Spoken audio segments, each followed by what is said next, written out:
ಇತ್ತೀಚಿನ ಸಂಚಿಕೆಗಳನ್ನು ಜಾಹೀರಾತಿನ ಕಿರಿಕಿರಿ ಇಲ್ಲದೆ ನೋಡಿ.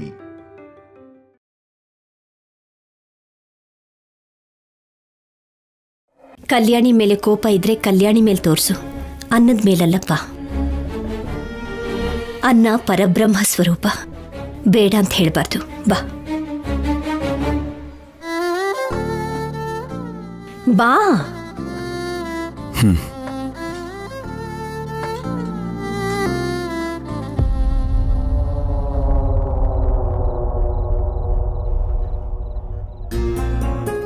ಕಲ್ಯಾಣಿ, ನೀನ್ ಕೂಡ ಕೂತ್ಕೋ, ನಾನು ಬಡಿಸ್ತೀನಿ.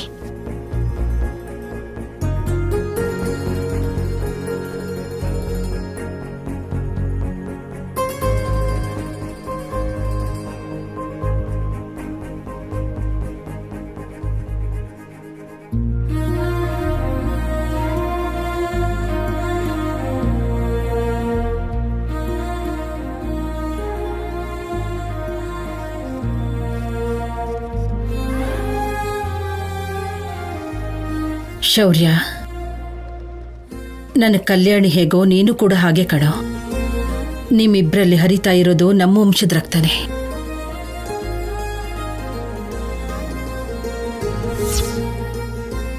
ನಿಮ್ಮಿಬ್ರ ಸಂತೋಷನೇ ನಮ್ಮೆಲ್ರ ಸಂತೋಷ. ಮನೆಯಲ್ಲಿ ಚಿಕ್ಕ ಚಿಕ್ಕ ಜಗಳಗಳು ಹೋಗ್ಬೇಕು ಅಂದ್ರೆ, ನೀನು ಕಲ್ಯಾಣಿ ಸಂತೋಷವಾಗಿರ್ಬೇಕು ಅಂದ್ರೆ, ಪುರೋಹಿತರು ಹೇಳ್ದಾಗೆ ಗಿರ್ಜಾ ಕಲ್ಯಾಣ ಮಾಡಿಸೋದೇ ಒಳ್ಳೇದು.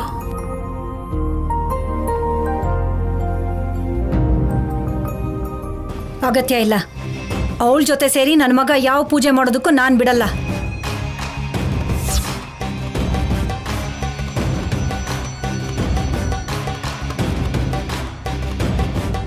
ಅವನನ್ನ ಕರಿ ಅಂತ ಹೇಳಿದ್ದಕ್ಕೆ, ಅವನ ಮೇಲಿನ ಪ್ರೀತಿಗೆ, ಅವನ ಮೇಲಿರೋ ಕಾಳಜಿಗೆ ಅವನ್ನ ಕರೆದ್ಲು ಅಂತ ಅನ್ಕೊಂಡಮ್ಮ. ಆದ್ರೆ ನೀನು ಪೂಜೆ ಬಗ್ಗೆ ಕೇಳೋದಕ್ಕೆ ಕರೆಸಿದ್ಯಾ? ಚೆನ್ನಾಗಿದ್ಯಮ್ಮ.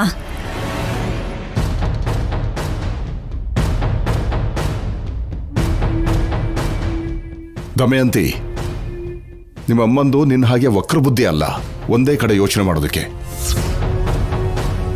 ಇಬ್ರು ಚೆನ್ನಾಗಿರ್ಬೇಕು ಅನ್ನೋದೇ ಅವಳ ಆಸೆ ಆಗಿರುತ್ತೆ. ನಿನ್ನ ಮಾತುಗಳಿಗೆ ಮಿತಿನೇ ಇಲ್ವಾ?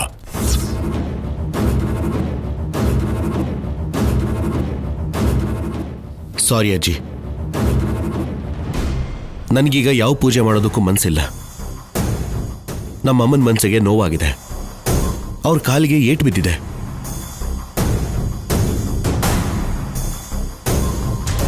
ನಾನಿವಾಗ ನಮ್ಮಮ್ಮ ಏನು ಹೇಳ್ತಾರೋ ಅದನ್ನೇ ಮಾಡ್ತೀನಿ.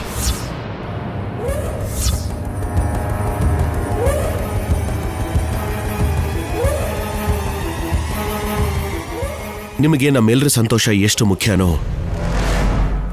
ನನಗೆ ನಮ್ಮಮ್ಮನ ಸಂತೋಷನೂ ಅಷ್ಟೇ ಮುಖ್ಯ.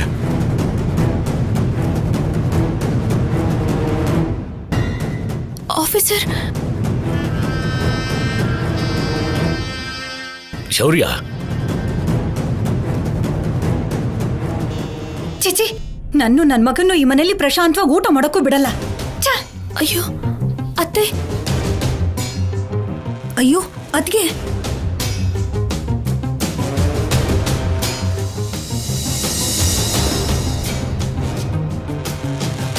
ಬಾಯಿ ಬಿಟ್ಟು ಎಲ್ರೂ ಸಂತೋಷಕ್ಕಾಗಿ ಕೇಳಿದ್ರು.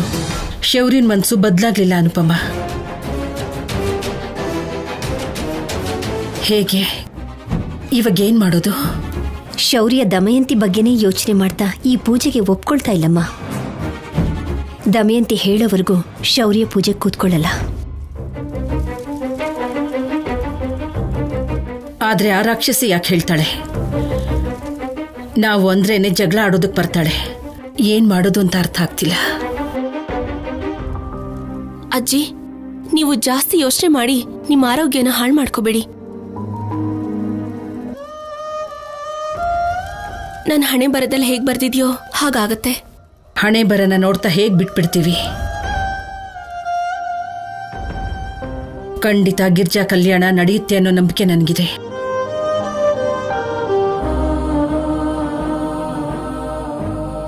ಆದ್ರೆ ಹೇಗೆ ಅನ್ನೋದೇ ಅರ್ಥ ಆಗ್ತಿಲ್ಲ.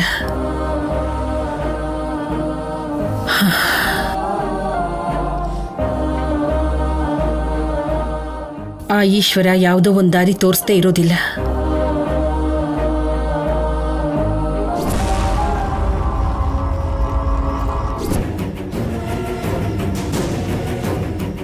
ಅಮ್ಮ, ಇವಾಗ ಹೇಗಿದೆ? ನೋವು ಕಮ್ಮಿ ಆಯ್ತಾ? ಏನ್ ಕಮ್ಮಿ ಆಗಿದ್ಯೋ ಏನೋ ಕಣೋ. ಇಷ್ಟು ಜೋರಾಗಿ ಏಟಾಗಿದೆ ಅಂದ್ರೆ ಅವಳು ಇನ್ನೆಷ್ಟು ಜೋರಾಗಿ ತಳ್ಳಿರ್ಬೋದು ಯೋಚ್ಸು. ಆ ಕಲ್ಯಾಣಿ ನೋಡೋದಕ್ ತಳ್ಳಗಿದ್ದಾಳೆ, ಆದ್ರೆ ತುಂಬಾ ಜೋರಾಗಿ ತಳ್ಬಿಟ್ಲು ಕಣೋ. ಅಮ್ಮ ಅಮ್ಮ, ಟ್ಯಾಬ್ಲೆಟ್ ತಗೊಂಡ್ಯಾ? ಆಮೇಲೆ ತಗೋತೀನಿ ಬಿಡು. ನೀನ್ ಮತ್ತೆ ಮರ್ತು ಹೋಗ್ತೀಯಮ್ಮ, ನಾನು ಕೊಡ್ತೀನಿರು.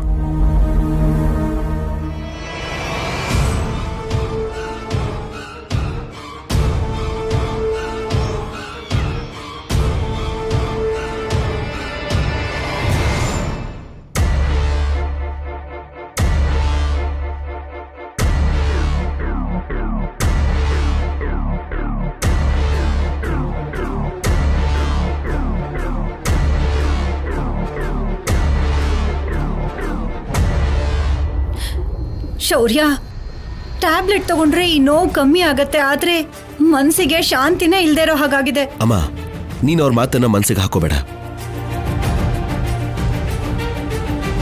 ನಿನಗೆ ಹೀಗಿರೋವಾಗ ನಾನು ಖುಷಿಯಿಂದ ಪೂಜೆಗೆ ಹೇಗೆ ಕೂತ್ಕೋತೀನಿ ಹೇಳು? ನನ್ಗೂ ಅದೇ ಬೇಜಾರು. ನನ್ನಿಂದಾಗಿ ನೀನು ನಿನ್ ಹೆಂಡತಿ ಜೊತೆ ಸರಿಯಾಗಿರೋದಕ್ಕೆ ಆಗ್ತಾ ಇಲ್ಲ. ಇಬ್ರು ಸೇರಿ ಪೂಜೆ ಮಾಡಬೇಕು, ಎಲ್ಲಾದ್ರೂ ಸಂತೋಷವಾಗಿ ಹೊರಗಡೆ ಹೋಗ್ಬೇಕು ಅಂತ ನಿನ್ ಮನ್ಸಲ್ಲೂ ಇರುತ್ತಲ್ವಾ?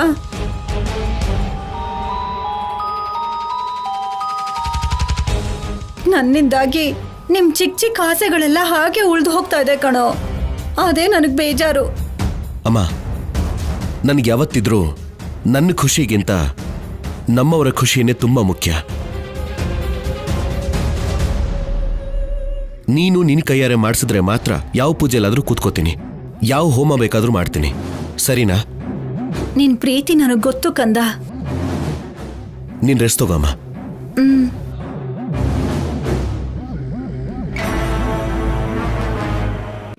ಹುಷಾರಮ್ಮ.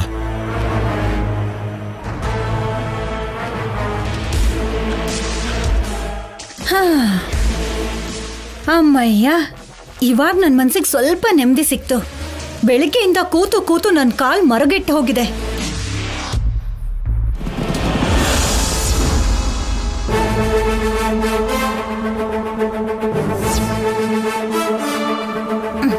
ಅಮ್ಮ,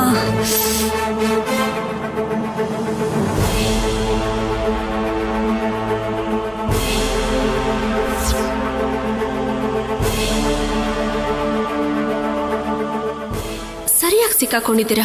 ಇವಾಗ ಮಾಡ್ತೀನಿ ನೋಡಿ.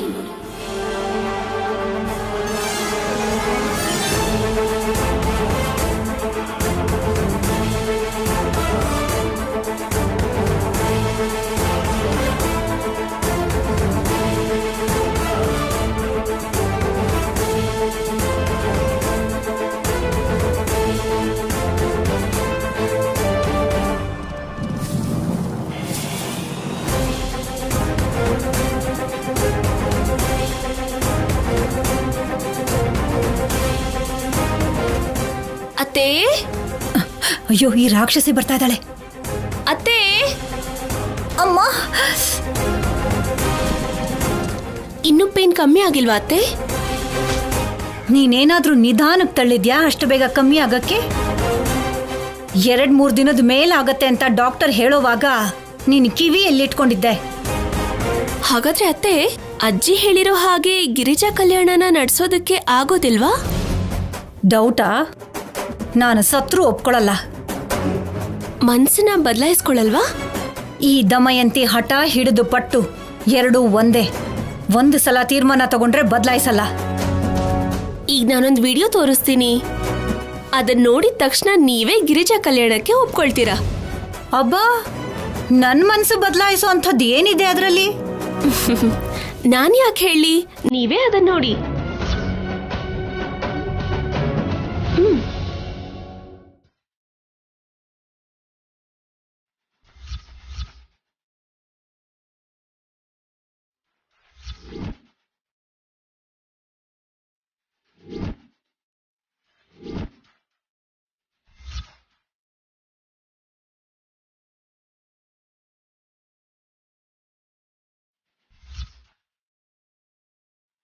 ಅಬ್ಬಬ್ಬಾ ಏನ್ ವಾಕಿಂಗ್ ಮಾಡಿದಿರಾ ಅತ್ತೆ? ಆಶ್ಚರ್ಯ ಪಡೋ ವಿಷಯ ಏನು ಅಂತ ಅಂದ್ರೆ ಕಾಲಷ್ಟು ನೋವಿದ್ರು ನೀವ್ ನಡೆಯುವಾಗ ಮಾತ್ರ ಒಂದ್ ಕಡೆನೂ ಕುಂಟ್ಲಿಲ್ಲ. ಕಲ್ಯಾಣಿ, ಮೊಬೈಲ್ ಕೊಡಿಲಿ. ರಿಕ್ವೆಸ್ಟಾ? ಆರ್ಡರಾ? ಅಷ್ಟಕ್ಕೂ ನಿಮ್ಮ ಹತ್ರ ಯಾಕೆ ಮಾತಾಡ್ಲಿ?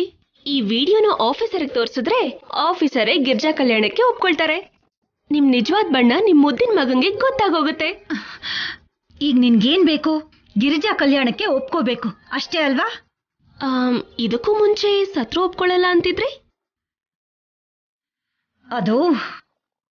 ಅದೇನೋ ದಮಯಂತಿ ಹಠ ಹಿಡಿದ್ ಪಟ್ಟು ಅಂತ ಹೇಳ್ತಾ ಇದ್ರಿ. ಪ್ರಾಸ ಚೆನ್ನಾಗಿದೆ ಅಂತ ನನ್ನ ಟೈಮ್ ಚೆನ್ನಾಗಿಲ್ದೇ ಇರುವಾಗ ಹೇಳ್ಬಿಟ್ನೆ. ಆ ವಿಡಿಯೋ ಡಿಲೀಟ್ ಮಾಡು. ಏನು ಬಿಡಿ ಅತ್ತೆ, ಪ್ರತಿ ಸಲ ನೀವ್ ಈ ತರ ನಾಟಕ ಆಡೋದು, ಆಫೀಸರ್ ನನಗ್ ಬೈಯೋದು ಇದೆಲ್ಲ ಬೇಕಾ? ಒಂದೇ ಒಂದ್ಸಲ ನಿಮ್ ಬಗ್ಗೆ ಗೊತ್ತಾದ್ರೆ ಇನ್ನವರು ನನ್ಗೆ ಏನೂ ಹೇಳೋದಿಲ್ಲ. ಅಮ್ಮ, ನನ್ನನ್ನ ನಿನ್ ಸೋದರತ್ತೆ ಅಂತ ಅಲ್ಲ, ನಿನ್ ತಾಯಿ ಅನ್ಕೋ. ಆ ವಿಡಿಯೋನ್ ಮಾತ್ರ ಶೌರ್ಯಂಗ್ ತೋರಿಸ್ಬೇಡ್ವೆ. ನನ್ ತಾಯಿ ಅನ್ಕೋಬೇಕಾ? ನಮ್ಮಮ್ಮ ಆಗಿದ್ರೆ ದಿನ ನನ್ಗೆ ಮುತ್ತು ಕೊಡ್ತಿದ್ರು. ಮುತ್ತ? ನೀನ್ ಆ ವಿಡಿಯೋನ ಶೌರ್ಯಂಗ್ ತೋರ್ಸಲ್ಲ ಅಂತಂದ್ರೆ ನಿನ್ಗೆಷ್ಟು ಬೇಕೋ ಅಷ್ಟು ಮುತ್ತು ಕೊಡ್ತೀನಿ, ಹೋಗು. ಹೌದಾ? ಈ ಕಡೆ ಮತ್ತಿಲ್ಲಿ ಸಾಕ? ಆ ವಿಡಿಯೋ ಕೊಡು. ಮತ್ತೆ ಗಿರಿಜಾ ಕಲ್ಯಾಣ ನಾನೇ ಹತ್ರ ಇದ್ದು ಮಾಡಿಸ್ತೀನಿ. ನಮ್ಮತ್ತೆ ಬಂಗಾರ. ಸರಿ, ಬನ್ನಿ ಹೋಗೋಣ. ಎಲ್ಲಿಗೆ? ಆಫೀಸರ್ಗೆ ಮತ್ತೆ ಎಲ್ಲರಿಗೂ ಗಿರಿಜಾ ಕಲ್ಯಾಣಕ್ಕೆ ನೀವು ಒಪ್ಕೊಂಡ್ರಿ ಅಂತ ಹೇಳ್ಬೇಕಲ್ಲ. ಲೇ, ಈಗ ತಾನೇ ನನ್ ಶೌರ್ಯನಿಗೆ ಬೇಡ ಅಂತ ಹೇಳಿದ್ದೆ. ಮತ್ತೆ ತಕ್ಷಣ ಮಾಡಿಸ್ತೀನಿ ಅಂತಂದ್ರೆ ಅವನಿಗೆ ಅನುಮಾನ ಬರುತ್ತೆ. ಮತ್ತಿವಾಗ ಏನ್ ಮಾಡೋದು? ಅವಕಾಶ ನೋಡ್ಕೊಂಡು ನಾನೇ ಹೇಳ್ತೀನಿ. ಸರಿ, ನೀವ್ ಹೇಳಿದ ಮೇಲೆನೆ ಡಿಲೀಟ್ ಮಾಡ್ತೀನಿ. ಲೇ, ನಿಂತ್ಕೊಳ್ಳೆ. ಕಲ್ಯಾಣಿ, ಕಲ್ಯಾಣಿ! ಇದೇನ್ ಇವಳ ಹತ್ರ ಹೀಗ್ ಸಿಕ್ಕಾಕೊಂಡೆ? ಇವಾಗ ಏನ್ ಮಾಡ್ಲಿ? ಗಿರ್ಜಾ ಕಲ್ಯಾಣನ ಮಾಡಿಸ್ಲಾ ಬೇಡ್ವಾ? ಅಯ್ಯೋ,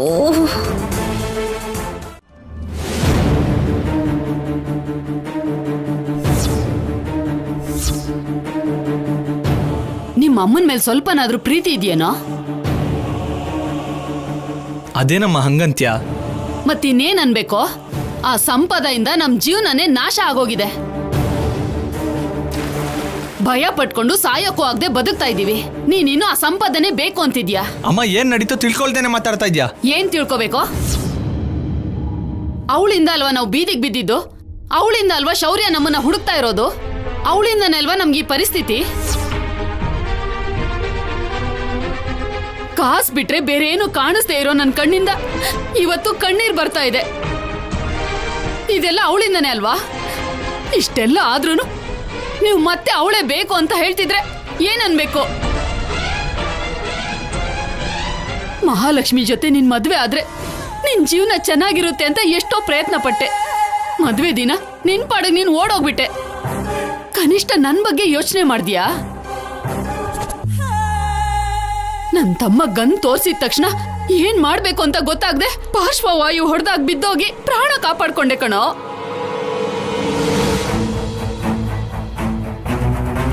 ಅನಾಥೆಯಾಗಿ ಹಾಸ್ಪಿಟ್ಲಲ್ಲಿ ಒಬ್ಳೆ ಸಾವಿನ ಭಯದಲ್ಲಿ ನಾಟಕ ಮಾಡಕ್ಕಾಗ್ದೆ ಸಾಯ್ತಾ ಇದ್ದೆ. ಆದ್ರೆ ಒಂದಿನ ಕೂಡ ನೀನ್ ನನ್ ಬಗ್ಗೆ ಯೋಚನೆನೆ ಮಾಡ್ಲಿಲ್ಲ.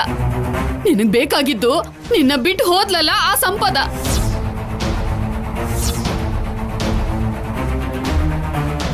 ನೀನು ಆ ಸಂಪದ ಎಲ್ಲಾದ್ರೂ ಹಾಳಾಗೋಗಿ. ನಿಮಗ್ ನಿಜವಾದ ವಿಷಯ ಗೊತ್ತಾದ್ರೆ ನಾನು ಅಪಾರ್ಥ ಮಾಡ್ಕೊಳ್ಳಲ್ಲ ಅತ್ತೆ.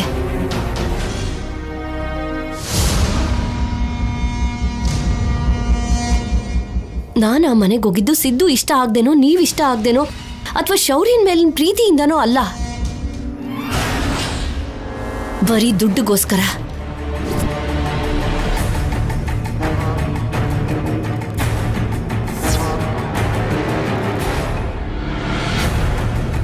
ಸಿದ್ದು ಡೈರೆಕ್ಟರ್ ಆಗ್ಬೇಕು ಅಂದ್ರೆ ದುಡ್ಡು ಬೇಕು. ಆ ದುಡ್ಡುಗೋಸ್ಕರ ಸಿದ್ದುಗಿಷ್ಟ ಇಲ್ದೇ ಇದ್ರು ಮಹಾಲಕ್ಷ್ಮಿ ಜೊತೆ ಸಲಿಗೆಯಿಂದ ಇದ್ದು ಅವ್ರ ಮಾವನ್ನ ಬ್ಲ್ಯಾಕ್ ಮೇಲ್ ಮಾಡಿ ದುಡ್ಡು ದೋಚೋಣ ಅನ್ಕೊಂಡಿದ್ರು.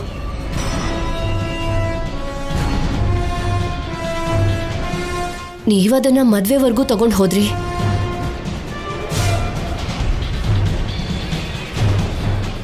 ಸಿದ್ದು ನೋವು ನೋಡಕ್ಕಾಗ್ದೆ ಇಬ್ರು ಸೇರಿ ಒಂದ್ ನಿರ್ಧಾರ ತಗೊಂಡ್ವಿ.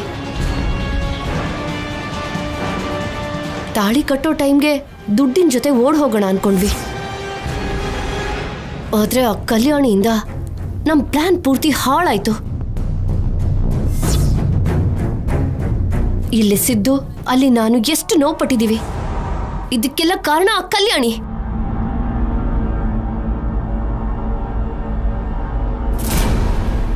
ನಮ್ ನೋವಿಗೆ ಕಾರಣ ಆಗಿರೋ ಆ ಕಲ್ಯಾಣಿನ ಮಾತ್ರ ಬಿಡೋದಿಲ್ಲಮ್ಮ.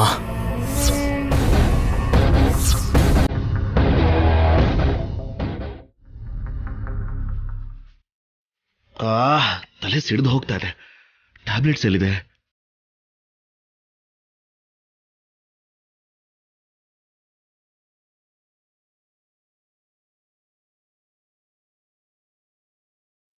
ಆಫೀಸರ್, ಏನ್ ಹುಡುಕ್ತಾ ಇದ್ದೀರಾ? ಏನಿಲ್ಲ. ಏನು ಅಂತ ಹೇಳಿದ್ರೆ ತಾನೇ ಗೊತ್ತಾಗೋದು. ಏನ್ ಬೇಕು? ತಲೆನೋವು. ಟ್ಯಾಬ್ಲೆಟ್ಸ್ ಎಲ್ಲಿದೆ? ಟ್ಯಾಬ್ಲೆಟ್ಸ್ ಇಲ್ಲ ಆಫೀಸರ್, ಬಾಮ್ ಇದೆ, ಕೊಡ್ತೀನಿ ರೀ.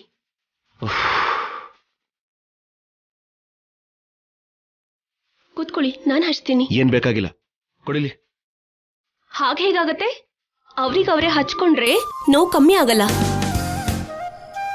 ಪ್ರೀತಿಯಿಂದ ಯಾರಾದ್ರೂ ಹಚ್ಚಿದ್ರೆ ತಕ್ಷಣ ಕಮ್ಮಿ ಆಗತ್ತೆ. ಇದನ್ನ ಟಚ್ ಥೆರಪಿ ಅಂತ ಹೇಳ್ತಾರೆ. ಅದಕ್ಕೆ ನಾನೇ ಹಚ್ತೀನಿ.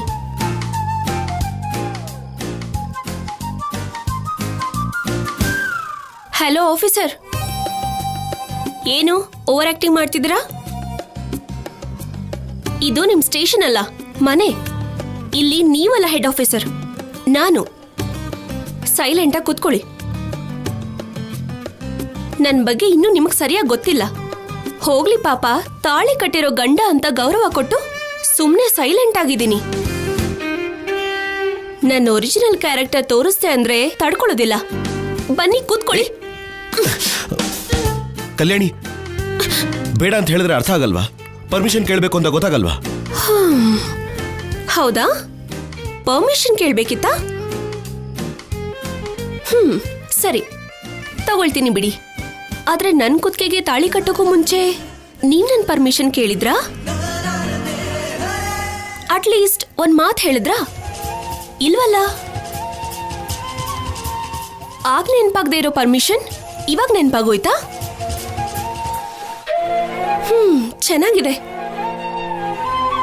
ಅದು ಬೇರೆ, ಇದು ಬೇರೆ. ಯಾವುದು ಬೇರೆ ಅಲ್ಲ.